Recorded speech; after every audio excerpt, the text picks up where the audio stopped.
Here we are. What's up? We got Mr. Joe Puhak in the house. How's it going, brother? It's going, man. How you doing? Good, man. Thanks for having me on the show. I appreciate both of you. I'm a fan of the show. Oh, sweet, man. Oh, my we God. got a we fan. have a fan. Yeah. Hey. I even left you guys a good rating on the whole podcast app platform. Oh, well, we appreciate it, man. Thank Yeah. you. Some good God, we words, and need I think all I've the shared help some we of your can stuff get. before, too. Well, if you shared our stuff, we're sorry for the friends you've lost. Iron sharpens iron, man. That's why I'm here. You guys are iron, and I need to be sharper. So Yeah. Well, we appreciate it, man. We definitely do. I'm still reeling over the fact that he enjoys the show. I don't know if it's just good sportsmanship here podcast content is. I just constantly have a podcast going. So when I picked up, I think I found you guys via ATB Foodies group because I was in there with my page sharing, and then somehow I started communicating with you. Yeah. So I had this idea. It was. That was even prior to that, though. Was it? Yeah. Oh, okay.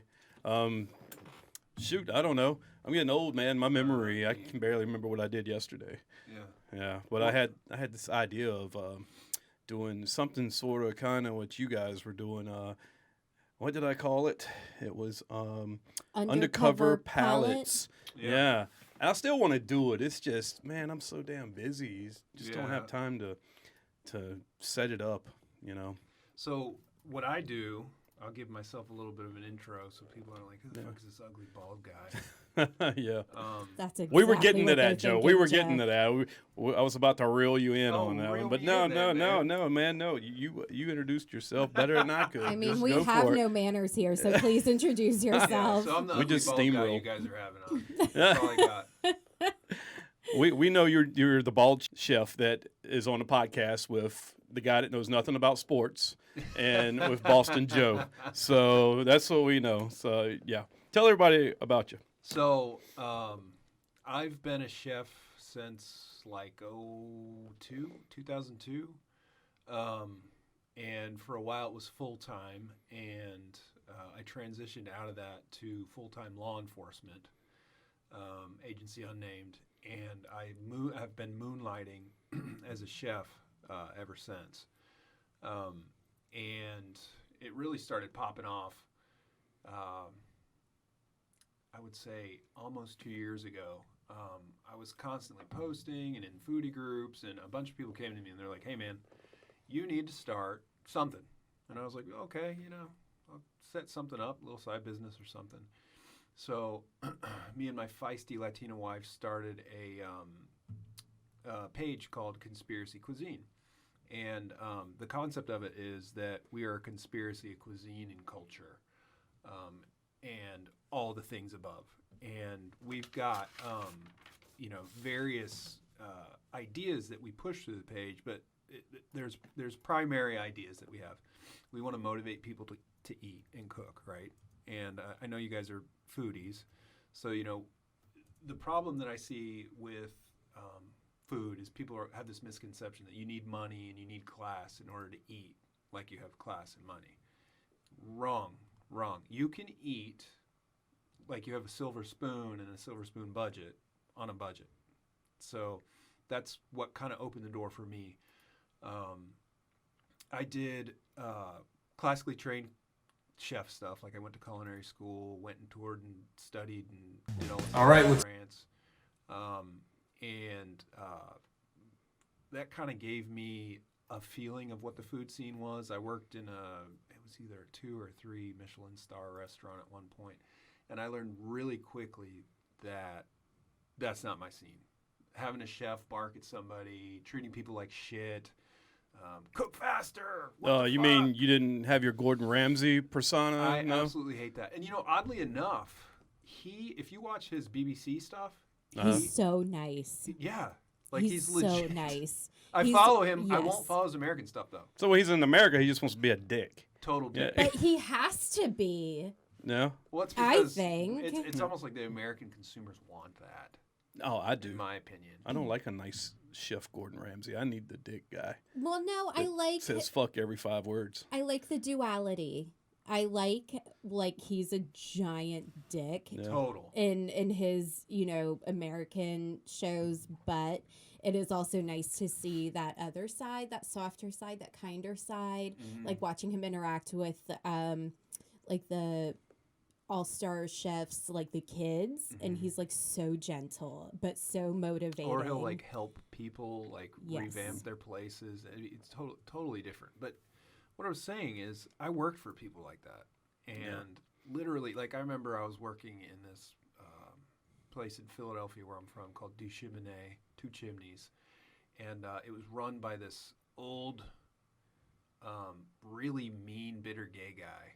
And I was doing what's called an stage, so a fancy word for apprenticeship. You work for free, and it was at the heel end of my culinary school apprenticeship, and I was carrying a big old sheet pan with goat on it, and I spilled goat's blood on the floor. Now, when you get into Michelin kitchens, there are like all these standards where it has to like literally be perfect. At least this chef, he's gone. God rest his soul. I would eat off the floor comfortably. I never did, but it was that clean in there. And I spilled some goat's blood. He said, "What the fuck? I ought to fire you." And I'm thinking in the back of my head, motherfucker, I don't get paid, so I'm about to fire myself, dog. But I stuck with it, and I used that on my resume to get into some different restaurants. And in the beginning, I thought that I wanted to go and really bang it out and be a Michelin star chef. And I quickly learned that just wasn't my scene. Like nowadays, you'll see Michelin kitchens that are like grassroots, hardworking, cool, like normal everyday people that are working to Michelin standards. But I'm more of like a bistro or a brasserie or like pub guy. That's a question for you. Can you tell us, because I for one don't know, what is that? What's a Michelin standard compared to like what's the other standards? So way back when the stars, and this is going to be a dumb guy explaining something smart, so bear with me to all your listeners, but the stars were based on how far you're willing to travel and how much or memorable the situation is going to be. So obviously the more stars you have, the better the place is. Okay. So, 1 star, 2 star, 3 star, 4 star, 5 star. There are so few 5 stars in the U.S. When you hear people say, I went to a 5-star restaurant, no, they didn't. They probably didn't go to a 5-star restaurant, like a true Michelin 5-star restaurant. There's like only a handful of them in the U.S., more than a handful, but few and far between. So it's a way of measuring a standard, and they're held up to certain standards. And, I did that back in the early 2000s, and I hated it so much that I've erased a lot of it. Well, who's Michelin? Is that some guy that... No, it's literally named after the Michelin tires. Really? Yeah. Are you serious? Yeah, literally named. Fucking with me right now. No. Stop. No, man. Okay. No, I need to Google it now so I sound more intelligent. Oh. Yeah, so that's the reaction that I had, too. I'm like, what? Michelin star? Like, tires? No way. I'm connecting the dots there. If, the Michelin star rating is based on how far someone is willing to travel to this place, then you need some good tires to get there. So I guess I can connect those dots. And then there's different reasons, and it says that the Michelin guides are a series of guidebooks published by the French tier company Michelin for more than a century. So this is something totally different than I'm talking about. So there's different versions out there, and that's the one that I was told. And if I'm wrong, I'm wrong. Fuck you guys. Oh, yeah, I mean, it works. Yeah. I'll buy it. I got into that, and I started to learn from this one particular place really set my teeth in direction that I was going when I was doing my apprenticeships. I don't think it's there anymore. It was called Rex, RX, and it was in an old pharmacy in West Philadelphia. And the kitchen sounded like a joke. It was a Jew, a Euro mutt like myself, a Nigerian, and a Greek. Right? It sounds like a bad joke. And that was back then when people could be edgy and not offend each other. Man, did we have so much fun picking on each other every day at work. And it was a fusion. Oh, there was a Chinese sous chef too, Chinese American. And we had so much fun, and I had so much fun learning from them. And that's where fusion really became a part of my culinary ethos. And I learned that I didn't want to be in the Michelin kitchens. And that's really what Conspiracy Cuisine is all about, is hard work, teaching people how to cook and proving that they can. Because a lot of people, I don't know how to cook fancy. Mm-hmm. We have some of the simplest ingredients downstairs for when we cook later.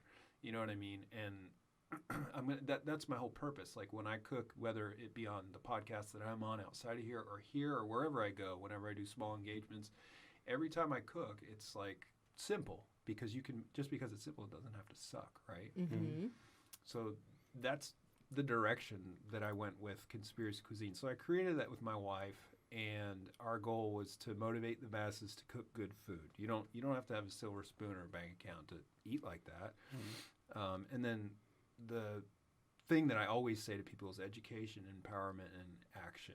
So my goal with Conspiracy Cuisine is to teach people, empower them with what they learn, and then hopefully they take action. And then what really fires me up is when people that follow the page, whether it's, Facebook, Instagram, TikTok, YouTube, I'm on all of it, when they start tagging me and they're like, dude, check this out. I took the recipe that you put on there, but this is what I did. I'm like, hell yeah, you did that?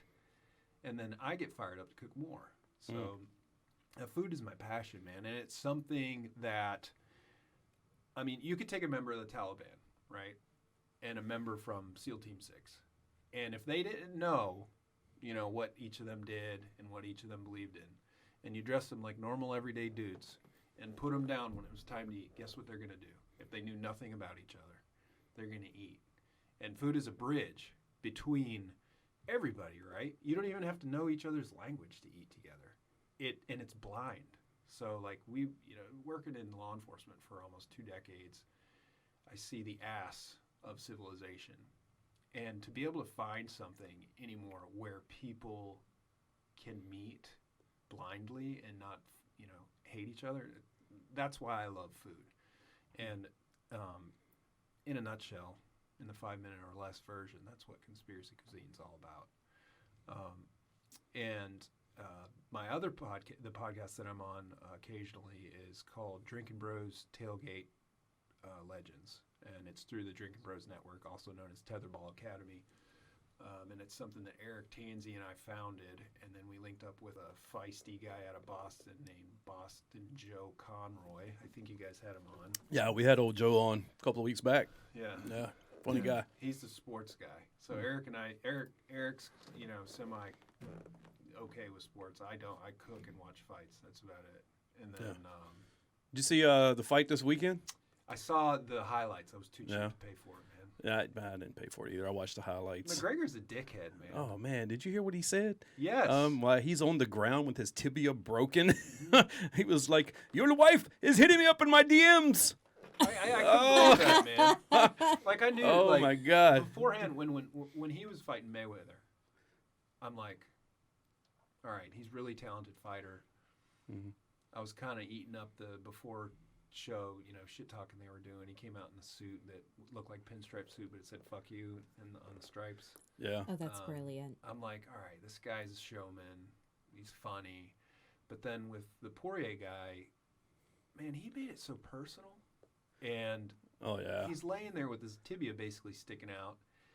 And it was nasty. Nasty. Joe Rogan is doing the post-fight quick little interview that he does in the octagon. And Poirier's like, man, this guy's a bum, a joker. He made it about my family, You start making it about family and wives and children. He's like, he showed his true colors. Meanwhile, his little angry Irish ass is screaming at him on the ground. On the ground talking about your wife was in my DMs. I couldn't believe as that. As Poirier's walking out the octagon. And I think Poirier said that there will be another fight, whether it's in the octagon or on the streets. And I can't say I blame him. I can't say I blame him. Poirier will beat him. I really do. I think McGregor's time has passed. He's a showman. Yeah. He's a really talented world-class fighter, but I feel like he's his own demise, man. I can't remember what the ESPN commentator was today, but he said, the point and the benefit of any sort of martial art is, yeah, sure, you want to go in there to fight, but you also go in there to take your losses. So when you're learning martial art, you learn about humility. I don't think McGregor took that class. Yeah, he's really so don't. mouthy, man. And he's weak. His body is weak. Like, did he block a kick and his tibia snapped? Yeah. It's over. Just stop. I'm just going to say it's a whole lie that any female is in his DMs. You think so? I really He's so do. I asshole. feel like there's maybe there's a lot of desperation out there. I feel like maybe there's a very desperate female who tried, but I don't think looking for some money. I would never. I mean, if I just saw that guy walking down the street, I would definitely not be like, wow, what an attractive guy. Let me hit him up. If she was in his DMs, she was probably telling him to fuck off or something. It's not like, I think maybe he needs to, tell the whole context behind it. Also, Greg Hardy, Mr. Big-ass jacked up ex-NFL player, got knocked out by some fat white dude in like less than a minute. You didn't see that? Oh, it was bad. Yeah, he should retire after that one. It was bad. And then after he gets knocked out, I don't know the guy's name, but he knocked Greg Hardy out. Greg Hardy's lifting himself up off the octagon, and this dude jumps his fat ass up on top, takes somebody's shoe and pours a beer in it and starts drinking the beer. Oh, my gosh. Oh, man. The whole fight scene has totally changed. Like, with the addition of tool bags like the Jake Paul and Logan Paul. Oh, yeah. I don't know how you guys feel, but I think they're complete assholes. Like, sure, they're training now, and they're trying to become fighters, but the only reason they got in is because they had clout from their whole millions of followers. And, we'll give them a chance for the views. Yeah, YouTube stars. Yeah, Who wants to see that? They're not fighters. I want to see one of them get in with like a true animal of the octagon. I want to see them fight MMA. I don't want this boxing bullshit. No offense, I like boxing, but come on, MMA's. Well, so the whole Logan Paul, which Paul brother was it that fought Mayweather? I think it was Logan. Logan? Yeah. So he knocked him out. He knocked him out, and Mayweather held him up. Yeah, they're on the same agenda, brother. Dude, it's all about the money. I'm glad they did not get my money. I will not pay for a damn fight that Logan Paul or Mayweather fights in. Never. Yeah, I'll never pay for it. Faux show, man. Yeah, that's all it is. So on the other podcast, what I've been fortunate enough to meet some celebrities and cook for numerous NFL players. The wildest crowd was rugby, man. The Clayton rugby team came in. Fuck, man, they were. Wow. I had cooked for rugby players, but I'd never like cooked and partied with, and like I had like 1 or 2 drinks that night. They would put a drink in front of you when you just open one. I'm like, oh wait, I'm all right.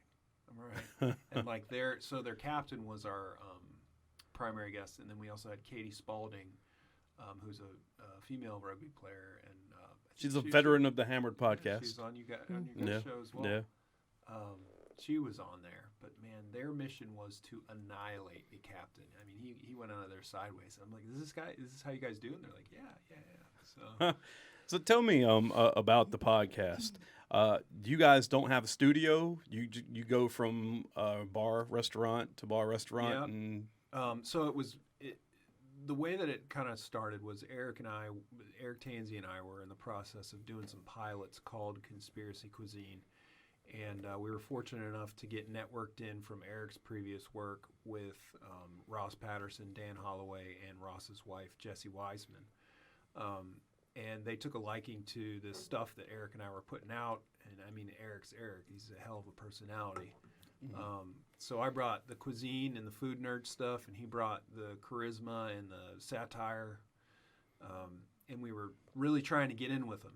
And there was some sort of merger that was done over on Tetherball Academy side, which owns Drinkin Bros.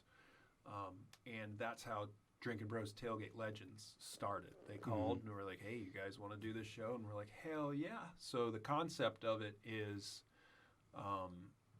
to tailgate with legends, right? Mm-hmm. So initially it started Tailgate Legends. So we would like hopefully go from tailgate to tailgate, do some cuisine, talk about the game, and then we linked up with the right people, and we've had a handful of, more than a handful of NFL players in the last year. We've had heavyweight boxing champs. Muhammad Ali's wife was on there, and so then it quickly became tailgating with legends. And man, it's just it is a good time, and we've been in breweries, distilleries, multiple. Bars. I mean, they just go everywhere. I have a little griddle, a little Blackstone griddle that I bought for the Kalila Ali, Mama Ali, and I named it Kalila because it was for that podcast. But I'll bring this little griddle and grill set. It's tiny little, maybe 3 foot by 18-inch grill, and I'll take it and cook you fine cuisine wherever I am, man. I just need heat and a few That's all you tools. need. I'm not high maintenance, man. Food is food. I can make food wherever there's fire. Well, yeah, she's a old big fan of I Miss love Ali. her. Yeah. I would die for her. She is really, really cool, like salt of the earth. Yes. Just Yeah. and she commands the room. When we were podcasting, she said, it was so interesting. She said some of her friends were going to come on the show, and I want to say they were part of the Moorish temple. And these dudes came in their religious garb, and like they stood behind her on guard. They were her bodyguards for the show, and that was a really interesting.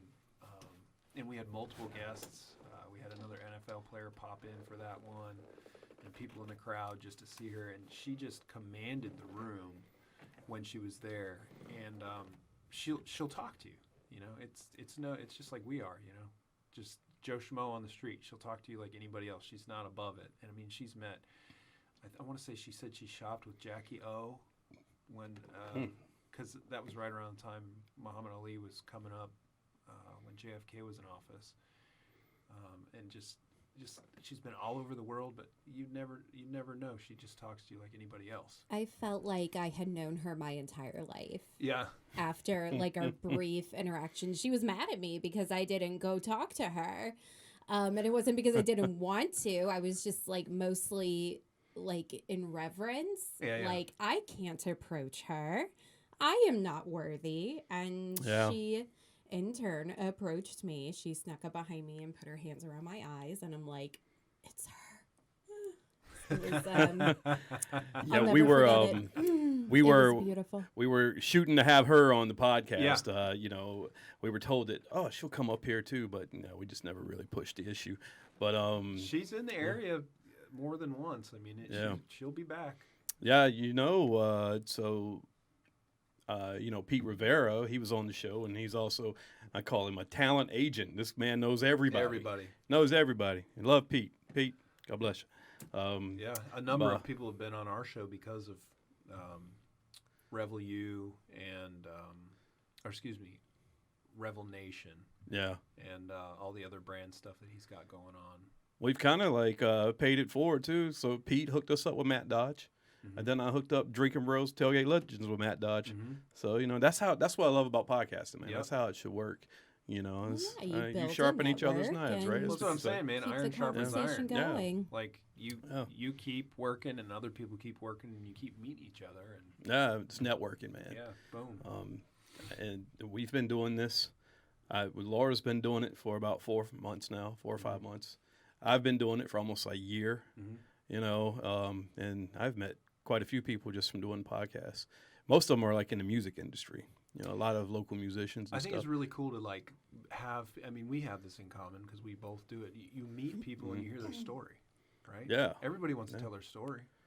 Yeah. And like you get to sit there and listen to awesome people tell stories, and it's like, what? Well, speaking of other people's stories, Joe, are you from Philly? Yeah, Philadelphia area. I was a military kid, but I spent most of my life prior to venturing out on my own in Philadelphia. So I've been to Philly. I don't want to say like I've been in Philly. Like I mostly like in passing while I was traveling for work. Safer that way, good. That's what I figured. When I think about cities that you must go to, Philly definitely has some like hallmarks, but I've never been like, oh, I got to see this while I'm in Philly. Yeah. And now I'm kind of thinking about the food scene in Philly. Oh, it's freaking phenomenal. Okay. Well, I totally missed out. I would say Philadelphia, Manhattan, Las Vegas, San Francisco, Miami. Those are the top 5 right out of the gate, and Philadelphia is definitely in there. It's basically like baby Manhattan. It's an hour, not even an hour, if you take the right roads away from Manhattan. So a lot of the runoff comes from there. and it's just a really cool melting pot of culture, history. I enjoyed it. I enjoyed being raised there, and then I enjoyed doing the whole chef schooling stuff in Philadelphia, because I mean it's just like a melting pot of culture and people. So you learn a little bit of everything. So I enjoyed Philadelphia. And if you go there, you gotta do a cheesesteak. You gotta do it. Pat's and Geno's. I don't know if you guys know anything about cheesesteaks. Pat's and Geno's or whatever.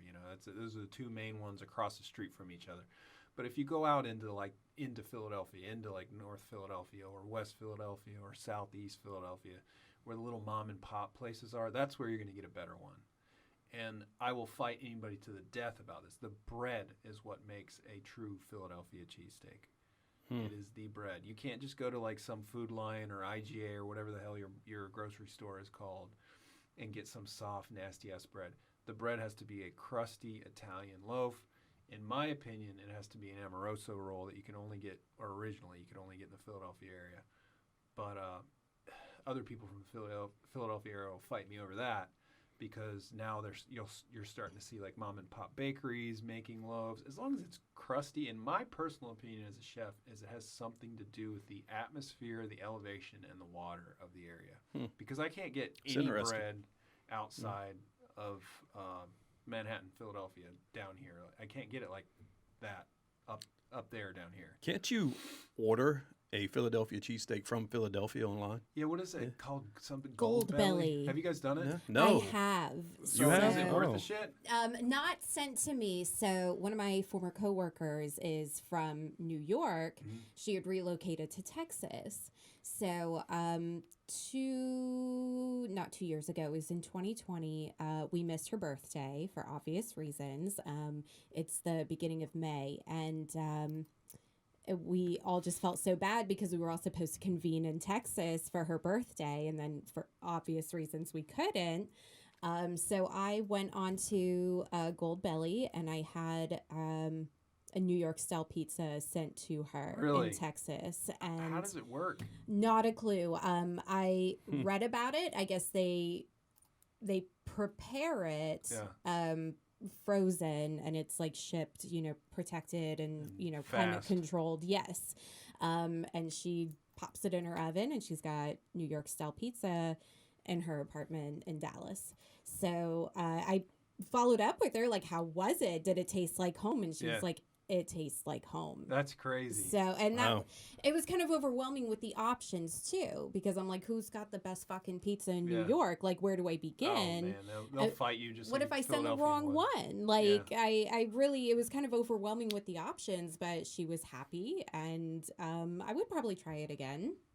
I've been debating on it, man. There's a show that I watch called Send Foods with a couple of one's Korean, and I forget what background the other guy is, but one of their sponsors is Gold Belly, and they're like during the pandemic, they were constantly getting food from like all over the nation, and I'm like, holy crap, man, what have I been missing out on? I need to do this. It does make me want to try it again, because I've been to lots of really amazing restaurants while I was traveling for work, and there's some restaurants that I still dream about, and I gotta go back.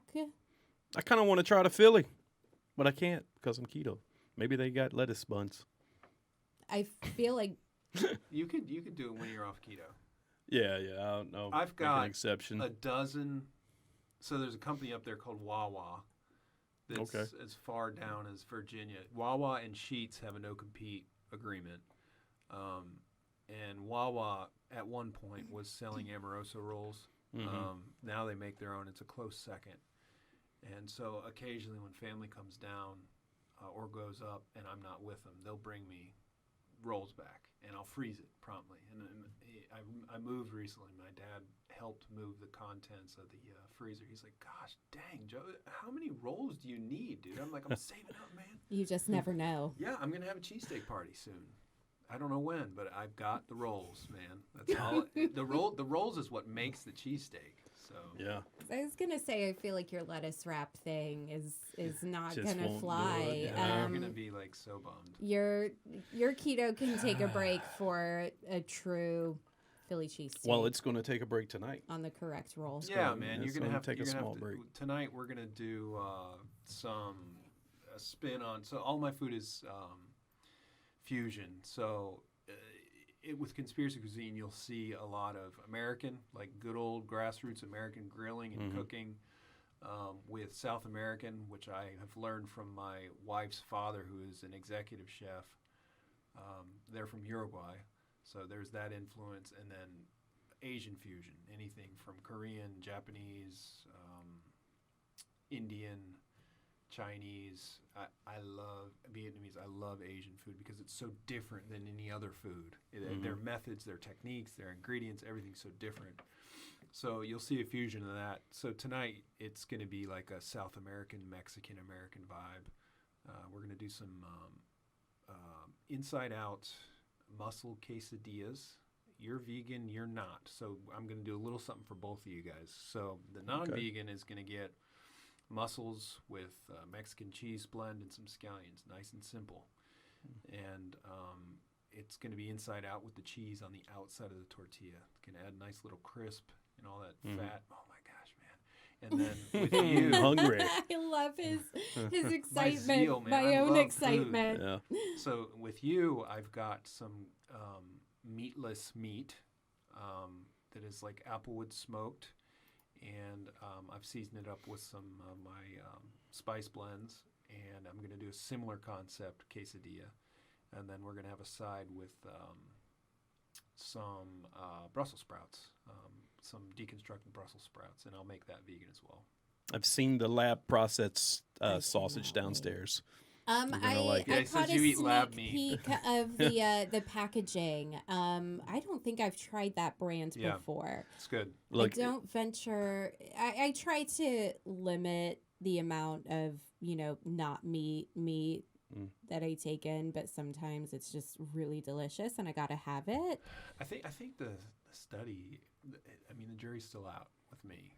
Mm-hmm. I'm like, how are they making this shit? dude, it's got to be lab processed. It's got to be. So look, we went to. A vegan hold on, sausage wait. doesn't grow on a tree, Michael. I know this, but the stuff they use to make those Beyond Burgers. Okay, so we went to Element, which is a vegan place downtown Raleigh. Yeah. Okay, I was like, we'll go.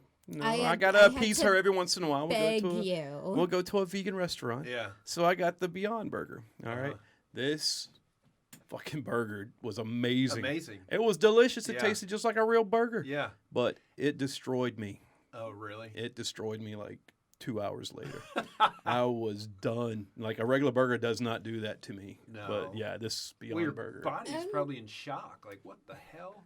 Right. I'm just gonna, throw this out there. It's not uncommon for foods to upset your tummy, Michael.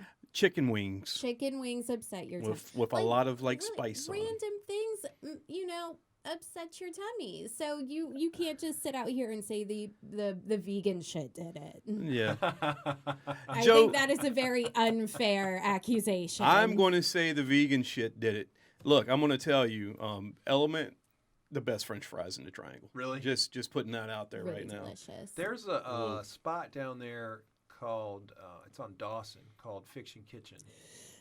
They're legit. So good. Didn't they That's- close that? No, they're open. They They had struggled closed their through the dining pandemic. room through the Oh, okay, pandemic. okay.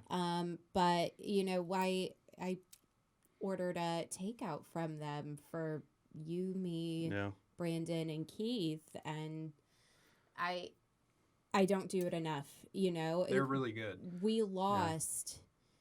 There are 3 vegan restaurants in Raleigh. We lost one of them to the Pandemic Remedy Diner. Yeah.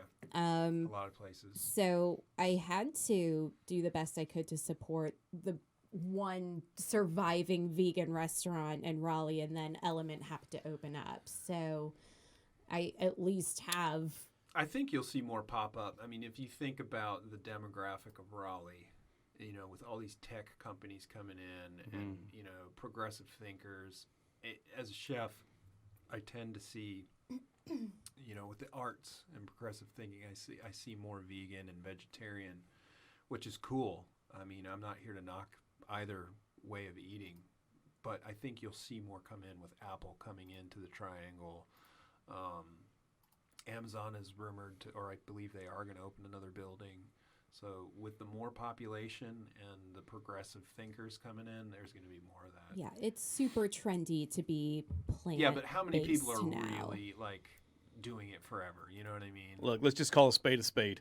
You've got all these liberal companies moving into the Triangle, and you're going to have all these liberal eaters. Oh, yeah. And they're all vegans and vegetarians. At some point. Maybe not permanently. I'm going to say, again, quote Yes. unquote, plant-based. You know, Yeah. there's me who's been vegan for 7 years now. Yeah. Yeah, those people, God bless you. Like you're a severe minority. There's a minuscule amount of Exactly. people that are like, I'm vegan. But I'm also not mad at this plant-based trend because there's so many more options for me. And I don't care how bad they are for me because I'm what I like to call a junk food vegan. I do it for the animals.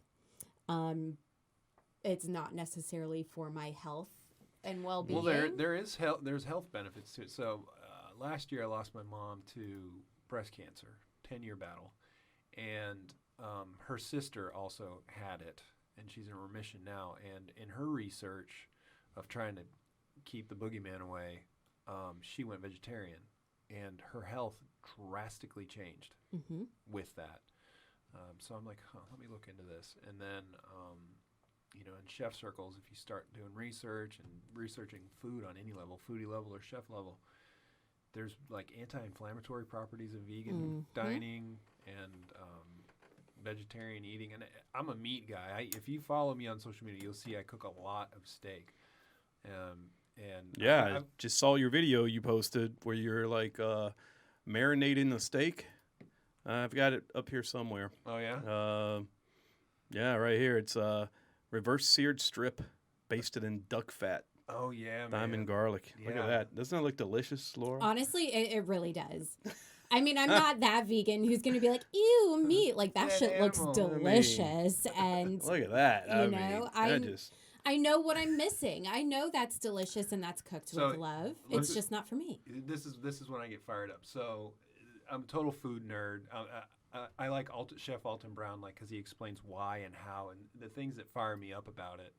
With that in particular is with the reverse sear, I used a smoker and created my temperature, and then with a reverse sear, you essentially roast to a certain temperature, and then take it out, and then achieve your sear. In this case, I used a cast iron pan with duck fat, thyme, and garlic, and so the whole time I'm bringing it up to the 115, 120 degrees, it's getting hit with applewood, and Oh, wow. so good. Are you a member of the Grill Marks group on Facebook? No. Oh, you got it, I man. need to be, huh? I'm Mr. Facebook groups, man. Are you I really? got like 26 different, the ATBs. Yeah. And so we got this one called Grill Marks, strictly for us carnivores, where we post all our pictures of our steaks and, whatever we cook on the grill. Yeah, you're going to have to join that and put some of your stuff up there. I'll have to join that, man. I feel like he's going to put everyone on that page to shame Hey, he could get Just the a Grill hunch. Marks picture of the week. every week. That's how Conspiracy Cuisine has grown. I started it as like more so to appease the people that are asking me, to do this, and then things started happening. Like Drinkin Bros came along, gave me a spot on their show as like the primary chef for Tailgate Legends, and then other podcasts want me on. And I told my wife when we founded it, I was like, this is going to turn into something. I don't know what, but it's going to work. And here we are, a year and a half, almost 2 years later, and doorways are starting to open. And for me, I don't care if I get paid or not. I really like seeing people, one, experience food and get happy from it, and two, learn something. Well, that being said, when did you start? When did you realize I'm a chef? I can do this. Like, who taught you how to cook? How My old were you? Your mom? Yeah, I started cooking when I was like 10. Okay. It was like simple stuff. I'd learned how to cook eggs. If anybody goes to culinary school or has any formal training, they learn that eggs are like the primary like stepping stone. So I started cooking with eggs, and I'm like, man, I can do this. Who cooks the Tastes best good. eggs? This dude right here. Oh yeah. Oh man, I tell you, bro, I cook the best I eggs. don't eat eggs. I'm not the one to ask. Oh, that's right. Vegans don't eat eggs. That's right. Yeah, I thought you tried some of mine one time and you were like, wow, these are really good. I don't think I tried it. I think I was like, Oh. yes, darling, they're the Well, best maybe in the they- world. Okay, anyway. We'll have to have an egg cook-off one day. Yeah. Not an Yeah. egg off. Egg off. So Sorry, Joe. Go I ahead. started when I was like 10 or Yep. 11, and just continued on. And when I was about 19, I decided I want to go to culinary school, and I did. And once I got into the professional arena and started learning from phenomenal chefs and cooks and line cooks and dishwashers, and don't let anybody fool you. You learn from everybody in that industry. I fell in love with it. I fell out of love with the restaurant aspect. For me, I'm not that guy. I've been in the trenches and on the line and really working with some of the hardest motherfuckers that I've ever met in my life, and my hat's off to them. Would you open up your own restaurant if it came to it? If you had the chance? It's being kicked around Okay. currently. Food trucks have been kicked around a lot lately with my network, and I like the aspect of a food truck because the infrastructure is so less than a brick and mortar, and you have less to risk, and you're portable. Yeah. When I started in the industry in restaurants, I quickly got out and got into mobile catering, and we were like a finer dining thing. We had accounts with the name of the place that I worked for was called Jimmy Duffy Catering, and they've been around forever on the main line. The main line is like the Beverly Hills of Philadelphia. And we had Godiva chocolate owner, Campbell soup owner. The craziest account was Scott toilet tissue and paper towels. You want to talk about money, man. So these people had 4 people lived in this house, and when I say house, it was huge. It was like a warehouse, beautiful, historic, like 1800s build. And they had a pet pig named Hammy, and this fucker was 500 Hammy. pounds. And they had a huge, expensive property, and Hammy would come to you like a dog. So naturally, all of us want to feed him, So we're like throwing him. And pigs will eat anything; they're like humans. So we're throwing him all of the scraps, and his big 500-pound ass will come over. You tell him to sit, he would sit. Oh my God. It was pretty awesome. And these people had a full professional kitchen in their home. So we had a butler's pantry. So on average, it was a staff of 2 to 4 chefs, sometimes 6 if it was a bigger party. And then we would have a staff ranging from like 10 to 30 servers. And we would do parties as small as 100 on up to like 500 to 1,000. And we would do it on site. And we would do finer cuisine, no Michelin star stuff. But it was finer cuisine. And it was fun. I had that was where I really liked to do pretty much exactly what I'm doing tonight with you guys, portable cooking. I like the challenge of it. And when he texted me earlier and was like, yeah, I'm keto and she's vegan, I'm like, cool, challenge accepted. Let's get it. So here I am. Well, I, for one, am very excited. So obviously you play around a lot with your style, different world cuisines. Mm-hmm. Just out of curiosity, like, do you have like a favorite dish you make that you're just like always craving? Yeah. It is any Asian noodle, like primarily ramen, pho, or ramyun, which is the Korean version. I cannot get enough of it. I can't get enough of it. I to the point where I got myself into some health trouble. So when my last son was born, I took 2 months off. And I hung out around the house, and that's actually when Conspiracy Cuisine was founded. So I'm doing all this cooking, all this food styling, and I would eat it every morning for breakfast. And there's like enough sodium in one bowl for like a whole day. So doing that every day, along with all your other, I gained a little bit of weight. I was wondering what the health repercussions were on that. Yeah, a lot of dehydration, a lot of water retention, and I gained a lot of weight because it's all carbs. So I love to eat it wherever I can go, and I love to cook it. I would say ramen and pho are my top 2 favorite things to cook. Now, if you follow me on social media, you'll see that a lot of my food is American grilling style. And the reason behind that is when I was operating professionally full time and not moonlighting like I am now, I was always on the grill. That's where they always put me. I was good at it. And I just like to be on the grill. I like fire. And when I was in the military, I lived off ramen. Yeah? One, it's cheap. Any kind of ramen is good. Ramen, I like the chicken. The chicken ramen with some cheese and some tuna. You mix all that up. Mm-hmm. Good God, that slap your mama good. Mm-hmm. I mean, when you're like 21, single, and Oh, I did it. don't have a care in life. Yeah, And now I have was money eating and it I'm all still up. doing it. I just do it with better ingredients.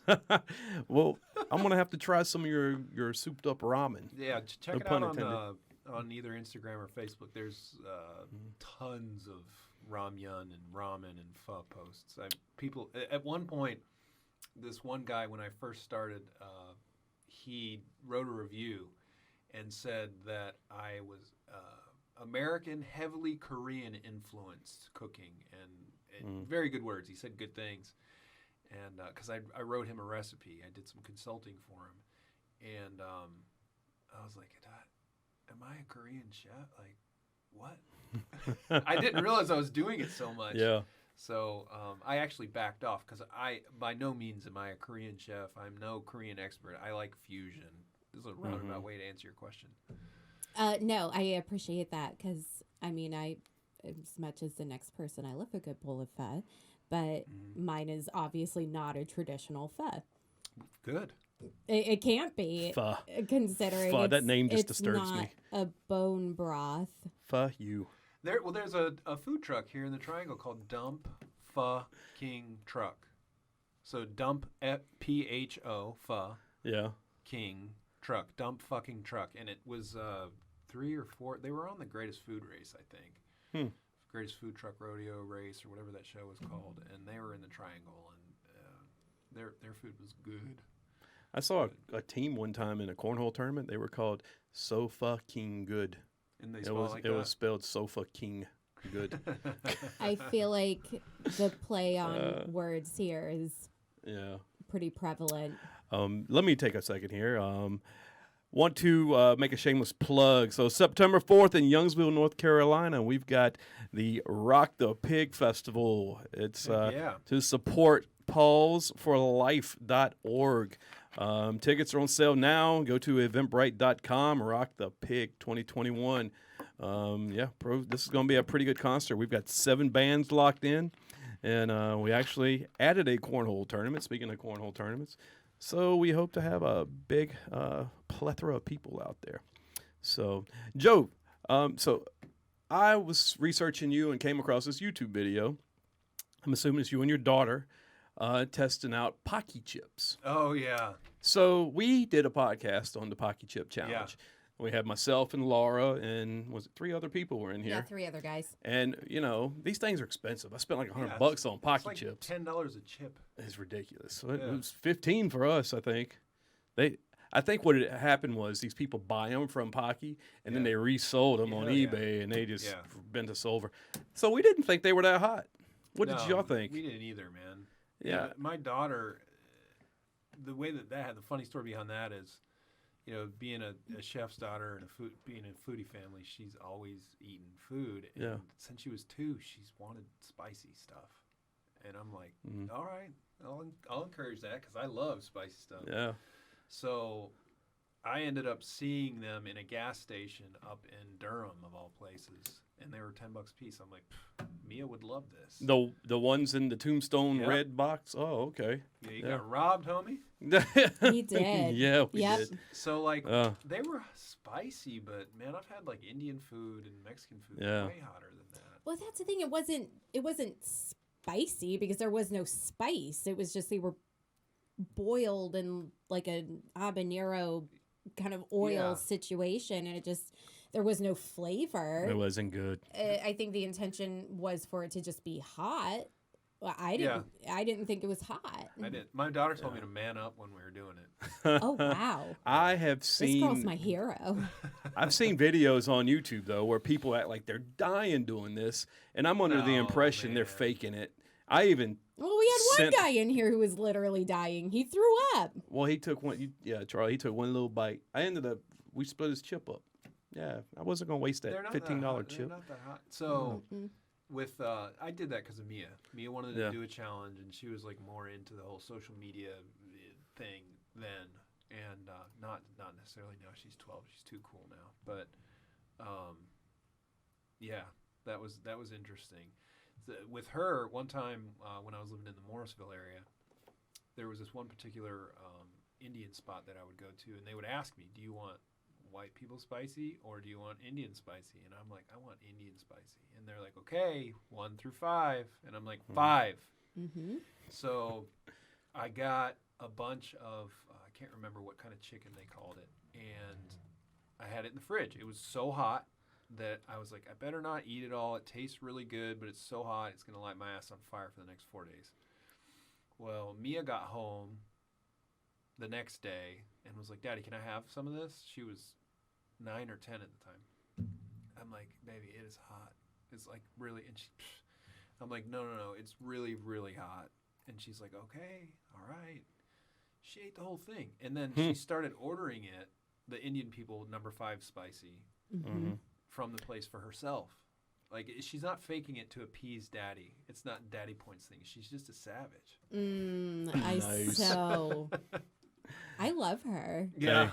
I so appreciate that. Speaking of being a savage, it's that time, Laura. I'm not sure how that segues, but okay. It works. You're a savage contestant at trivia. You've won like the last 4, right? Or am I, mean, I being get- too generous with your wins? First of all, Well, I know things. anyway, Joe, so it's time for Hammered Trivia.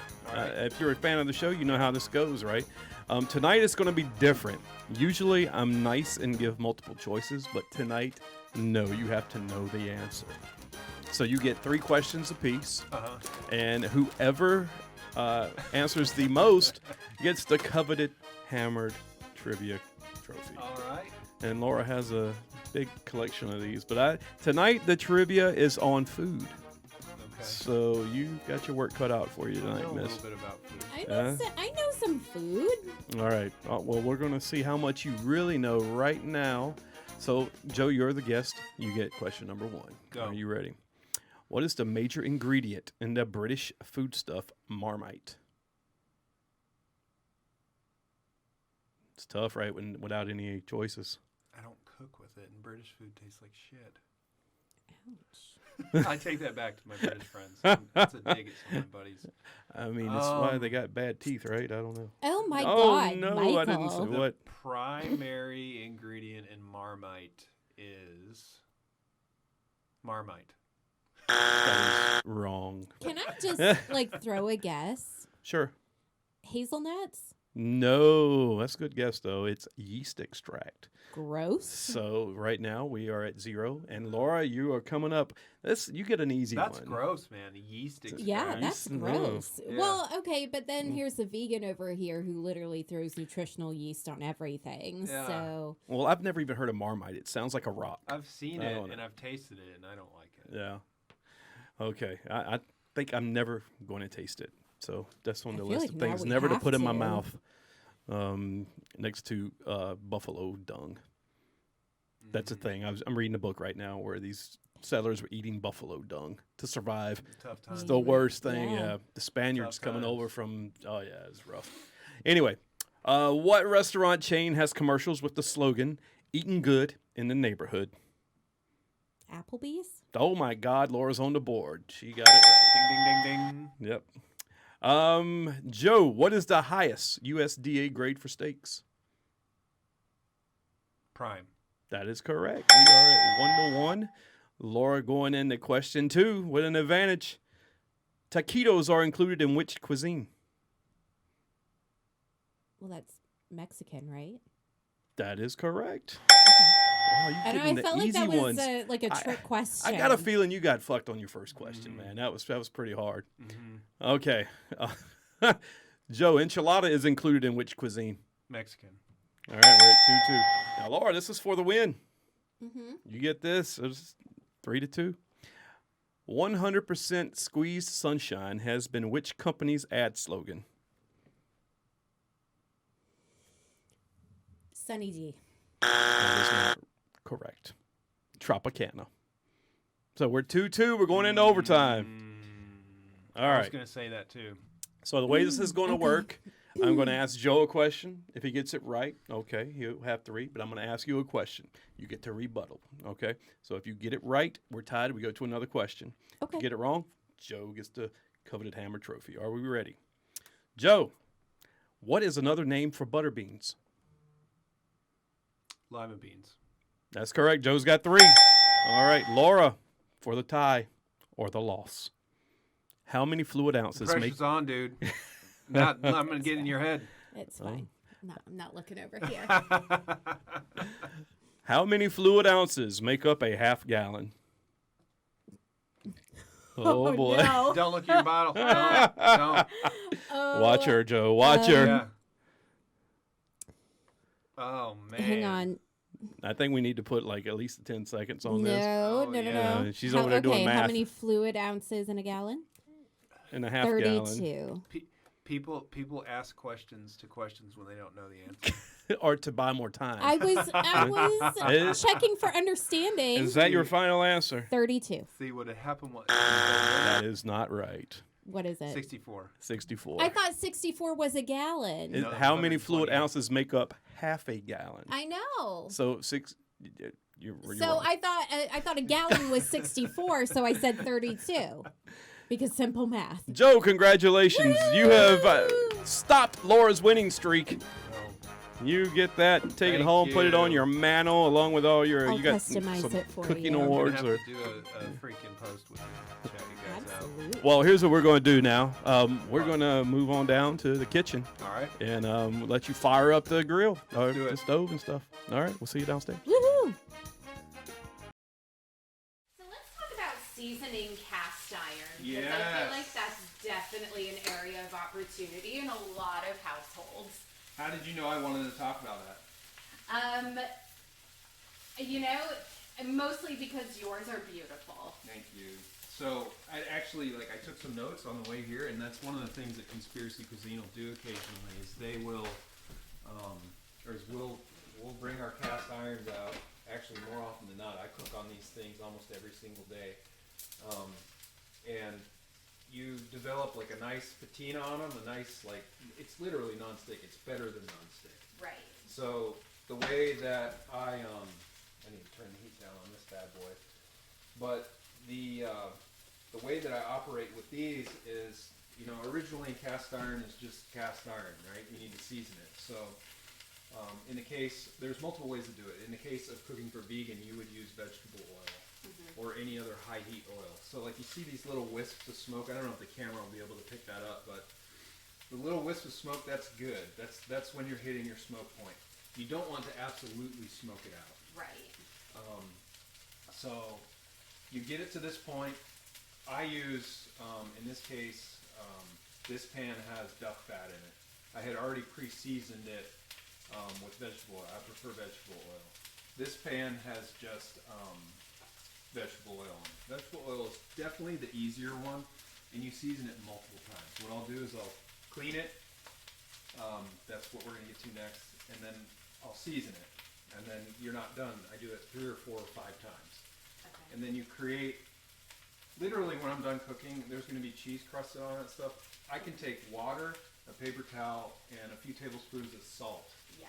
And that wipes it off. out, gone.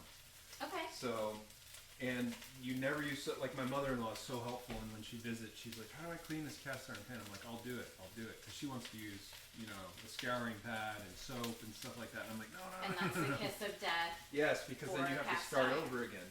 You have to start over again. So, and it's indestructible. Like cast iron is indestructible. You can literally have rust on it, and you can bring it back with a wire brush, get all the rust off, and then re-season it over and over and over again. And it goes anywhere, and it works with any cuisine. Yes. So, cast iron, you will rarely see me utilize this in particular is non-stick Teflon. I'm not sure what technology that is. The problem with it, and I advocate against it. I'm working on the fly tonight. Came a little ill-prepared. But I advocate against it because it chips off. Okay. And we don't know what's in that. Right. Or we do know what's in that. We Google it and we research it and we're like, shit, And should it's I scary. eat that? Yes. This has nothing in it. Okay. So this is nothing but what I put into it. In this case tonight, it's going to be, oil in this one, duck fat in this one, and then I've created my non-stick surface. So, and when you get stuff crusted on, I mean, look at that. I'm caramelizing onions and there's literally nothing on it. So, when we're done cooking, there's going to be cheese and vegan cheese crusted, cheese on this one, vegan cheese crusted on this one. Mm-hmm. It'll literally just come off. And the thing that you do after that is you re-season it. And after you're done re-seasoning it, you hit it with whatever your preferred oil is. In your case, it would be vegetable oil or some other high heat oil. Mm-hmm. And you store it wiped down in oil. Right. And they're so versatile. And like people are like, oh, they cost a little bit more. Yeah, they cost a little bit more. But guess what? I've owned like 30 to 50 different non-stick technologies over the years. Mm-hmm. Whereas I've got like 6 or 7 cast iron sets that I use, and they've never gone away. And like if I mess it up, like for instance, I cooked this weekend in the post that you brought up, Mike, on the show earlier. The cereal one, yeah. Yeah, I forgot it in the rain for a day and a half. Oh God. No problem. But Bring it's fine. bring it in, It lives. rinse it out, hit it with some salt, brand new. So what does the salt do? So, when you scrub a pan, everybody wants to use a scouring pad or something abrasive, right? Mm-hmm. The salt does that. But it won't take off the non-stick patina that you developed. Okay. So in this pan, I've got some Brussels sprouts going with some applewood smoked vegan meatless meat, along with some onions. And now that they're starting to wilt down, I'm going to hit it with some honey. And the one thing that I did leave out when we were talking earlier is everything bagel seasoning. Man, my daughter turned me on to that. She's like, Daddy, I want avocado toast with bagel seasoning. And I'm like, really? Really? Because I don't really like buying pre-made seasonings because I like to make it myself. Right. And I tried it. I was like, man, I'm going to put this shit on everything. So we're going to put everything bagel seasoning in here tonight along with some honey. And then I've got some crystallized sriracha that I'm going to throw in there to add a little bit of heat. Just about half a tablespoon. And then we're going to allow that to cook down.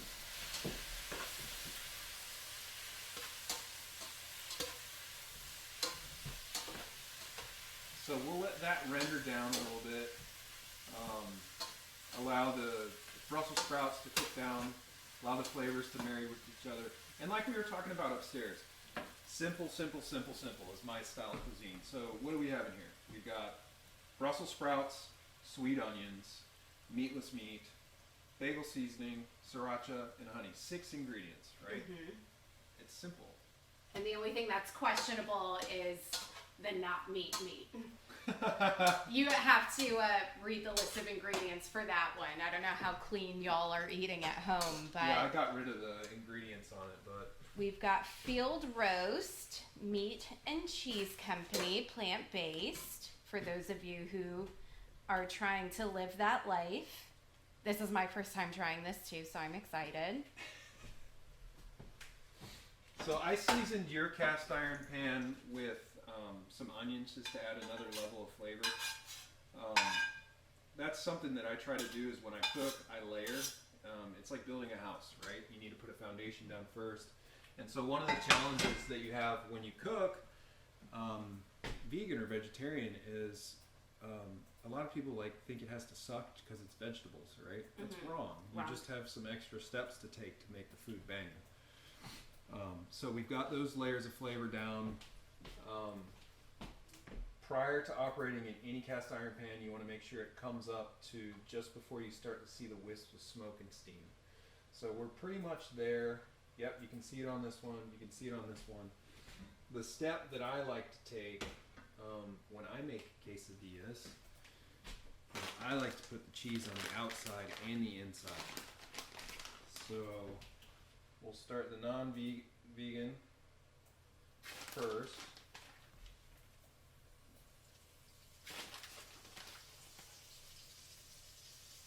And it's as simple as putting cheese down in the cast iron pan. And you're thinking, oh, he's going to burn it. No, I'm not. Shut up.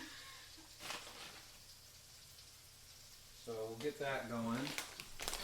And now, with my vegan hand, I'm going to start your vegan cheese, which I tasted prior, and it's pretty dang slamming. There are, from one brand to the next, each vegan cheese brand kind of has like their wins. Right. But they also kind of come with their L's as well. So like some brands really nail the cheesy taste, but they don't melt. So this is that brand. Same brand, Field Roast. I'm trying this.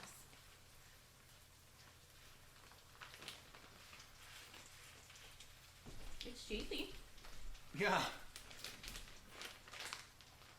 but that texture does make me wonder if it's gonna melt. Yeah, so we're going to just pretend it does if it doesn't. I mean, And you'll be like, mmm. we're gonna make it work. This is, you know, the cross we bear as vegans and vegetarians. There are sacrifices we make. Gooey, stringy, melty cheese is just one of them. So the part of the challenge for me with this podcast was at the last minute, you said you were keto and told me she was vegan. So Last I'm like, minute, left out. like literally Wow. last minute. So I'm like, yes. So we're gonna see if it works. I've done some vegan cooking on a professional level, but not a lot. It's definitely a challenge, and that's fine. I'm all about challenges.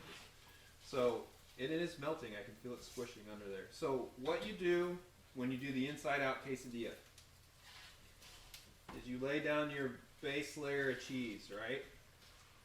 And then you put half of your tortilla down. So prior to getting my hands all nice and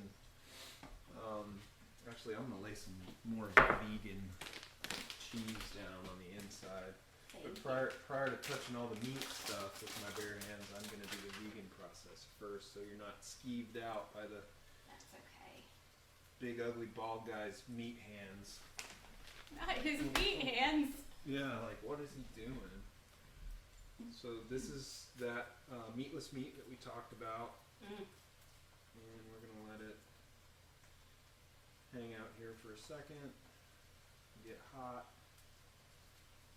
cover it with some more cheese.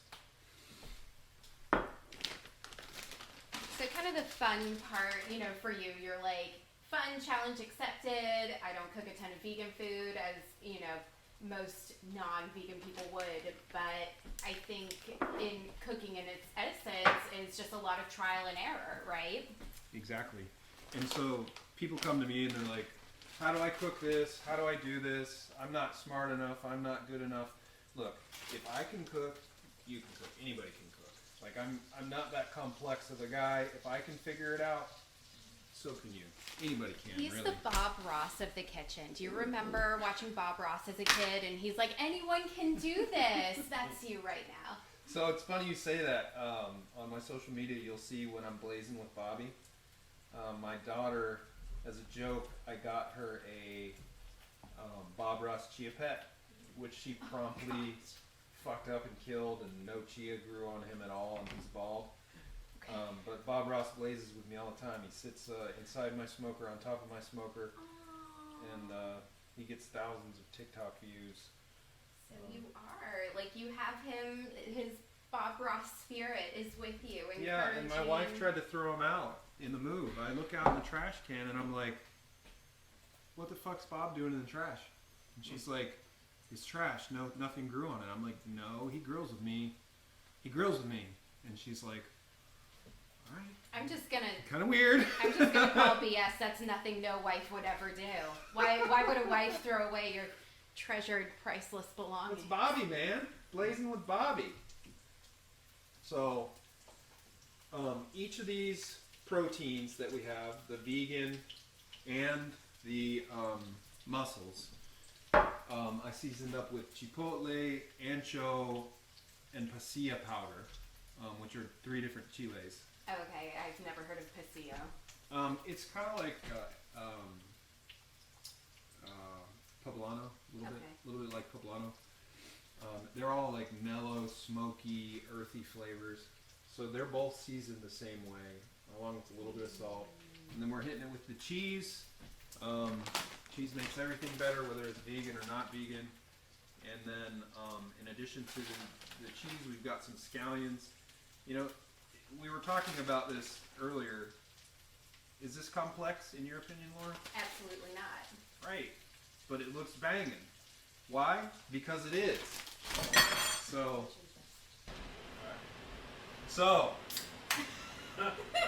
after the heat of the sriracha, we're going to cool it off with a little Bud Light, because America, right? America. So, that sriracha seasoning is hot. So, that's why if you guys see after the edits, we're coughing, it's because I released some of the capsaicin in the environment, and you guys were saying thank you with your nose. I'll just breathe that right in. Yeah.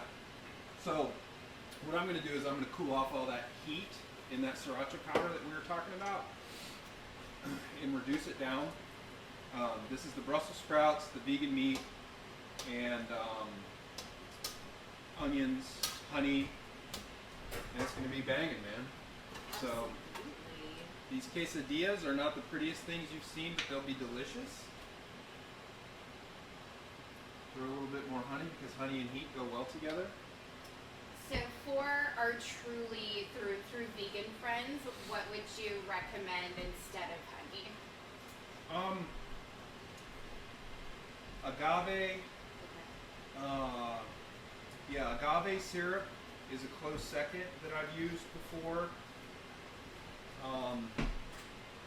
Brown sugar I use a lot. Ooh, okay. You could make a simple syrup out of brown sugar, or really a traditional simple syrup with sugar. You can do that too.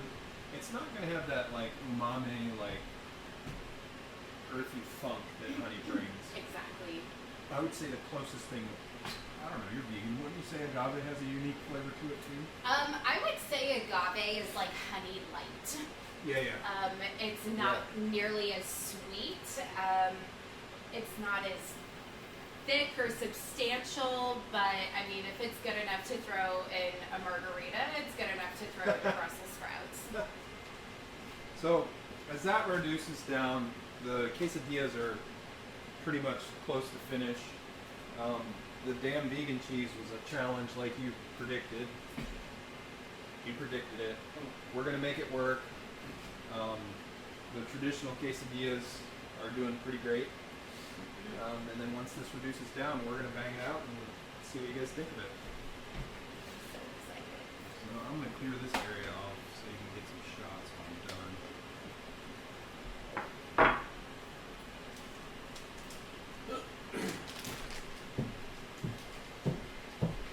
Yeah.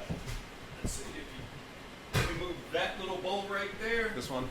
Yeah, and yeah, you're going to plate it. You can just put all 3 right there. All right. Yeah. It works. Oh, sorry. I thought that was my phone. No, you're good. I was coming to move it. I think my next vegan challenge is to literally just dissect vegan cheese. Like the best brands for meltiness, the best brands for cheesy flavor. Yeah. I'm going to have to do a full study on vegan cheese. Michaela wanted to know if we were in the studio. Has she called you? Yeah, tell her we're podcasting. Tell her I'll call her as soon as we're done.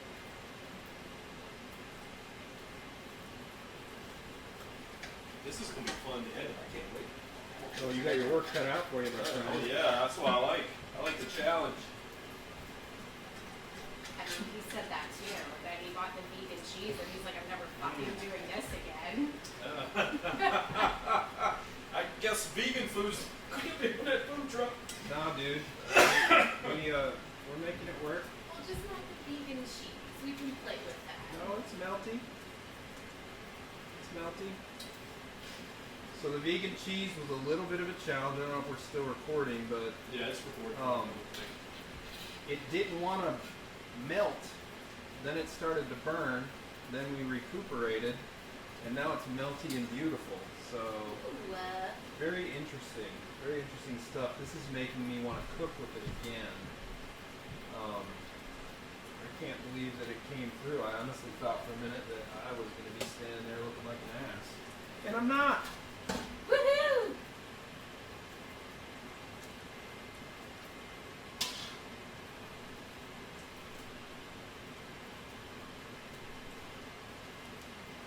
All right, you got some paper towels, brother? Yeah. Let's clean up this young lady's plate. Hope you're ready for some heat. God, I'm so ready. Let's give this a shot. So the Brussels sprouts, you're going to get the heat for sure. That particular brand was McCormick's. It's pretty hot. It's a lot more pepper heavy. Wow. But then you got Oh the my flavors of that meatless meat has like a really funk, like deep, earthy plant flavor. Do you get that? Mm-hmm. That is delicious. But man, it's spicy. Woo! Yeah. It is. I may have overdone it on that. Oh no, I love Part of me spicy, wanted man. to fuck with you guys. I don't believe in overdoing it on the spicy. She's actually can handle spicy stuff better than I can. More than you? Yeah. I really enjoy messing with people, so I may have done that. Nah. Oh my god. Joe, this is delicious, man. Thank you, brother. No. Dig into this case. What do you think, Laura? With your vegan? Hold, Food. please.